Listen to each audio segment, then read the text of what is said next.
গোপন ভিত্তিতে জানতেছি যে হ্যাঁ মাল নামাইবো। তো আমরা আসছি, আসার পরে দেখলাম তারা এই মালটা নিয়ে এদিক দিয়ে আপনার মুরাপাড়া স্ট্যান্ড থেকে ঘুরা 3টা ঠাকুরবাড়িটা সিমটা ঘুরা আপনার আমকা খালি ঘুরাইছে 3-4টা অটো।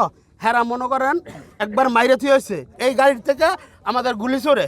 তখন আমরা সবাই ব্রেক দিয়ে অনেকখানি গাড়ি দূরে গেছে, আবার আমরা রানিং করে এলাকার ডাকাত বেরো দৌড়েছি। এলাকাবাসী সবাই ছিল, এই ডাকাত যখন করছি সবাই এই জায়গায় আইসা ওরা জড়ো করছে। জড়ো করার পরে আবানির বাহিনী, বিজয় বাহিনী সবাই আইসা এই যে দেখেন আমাদের কি করছে আর আমার কি অবস্থা করছে। মাদক ব্যবসায়ী ওই দিকে পালিয়ে যাচ্ছিল পিছন দিকে, আমি নাহিদ সহ আমরা তাদের সাথে সাথে ধরে নিয়ে এই জায়গায় আবার নিয়ে এসেছি। এখন আইন শৃঙ্খলা বাহিনী এসেছে, ওনাদের হেফাজতে এই শীর্ষ মাদক ব্যবসায়ী অবস্থান করছেন এবং আমাদের এলাকাবাসীর পক্ষ থেকে দাবি হচ্ছে যাতে তাদের কাছে অস্ত্রও আছে, তারা যেহেতু গুলি করেছে তাদের অস্ত্র যাতে দ্রুত উদ্ধার করা হয়। জাতীয় নির্বাচনের পর থেকেই আমরা নিয়মিত মাদক বিরোধী অভিযান পরিচালনা করে আসছি এক এক দিন এক এক এলাকায়।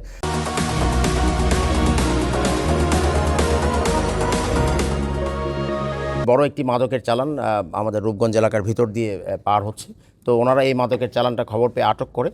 তো আটক করার পরে আমাদেরকে ওনারা খবর দেয় যে হচ্ছে যে আমরা একটা মাদকের চালান আটক করেছি, আপনারা আসেন। আমরা খবরটা পাই, আমরা খবরটা পেয়ে সাথে সাথে আমাদের টিম রেডি করি। এর মধ্যে আপনাদেরকে একটু বলে রাখি আমরা যে যখন তারা এই মাদকের চালানটা আটক করে, এই মাদকের চালানের মধ্যে ছিল রূপগঞ্জের অন্যতম শীর্ষ মাদক ব্যবসায়ী আবু হানিফ।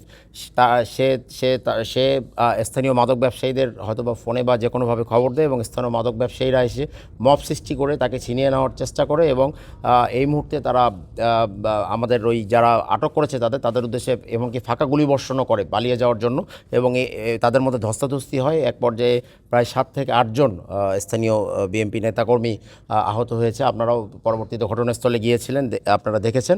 পরবর্তীতে আমরা অতি দ্রুত আমাদের রূপগঞ্জ থানা পুলিশের 4 থেকে 5টি টিম নিয়ে আমরা পুরো এলাকাটা কর্ডন করে জনগণ এবং পুলিশের সহায়তায় আমরা 2 জন মাদক ব্যবসায়ীকে গ্রেপ্তার করতে, আবু হানিফ এবং আরেকজনের নাম ইউসুফ, গ্রেপ্তার করতে সক্ষম হই এবং বাকি 3 থেকে 4 জন এই ধস্তাধস্তির মধ্যে তারা পালিয়ে যায়। তাদের হেফাজত থেকে উল্লেখযোগ্য সংখ্যক পরিমাণ মাদকদ্রব্য, এর মধ্যে আপনার ফেন্সিডিল আছে, হেরোইন আছে, গাঁজা আছে, ইয়াবা থেকে শুরু করে যত প্রকার মাদক আছে প্রায় সব রকম মাদকের একটা চালান আমরা তাদের কাছ থেকে উদ্ধার করি এবং এই সংক্রান্ত একটা গাড়ি, তাদের গাড়ি থেকে কিন্তু আমরা এগুলো উদ্ধার করি।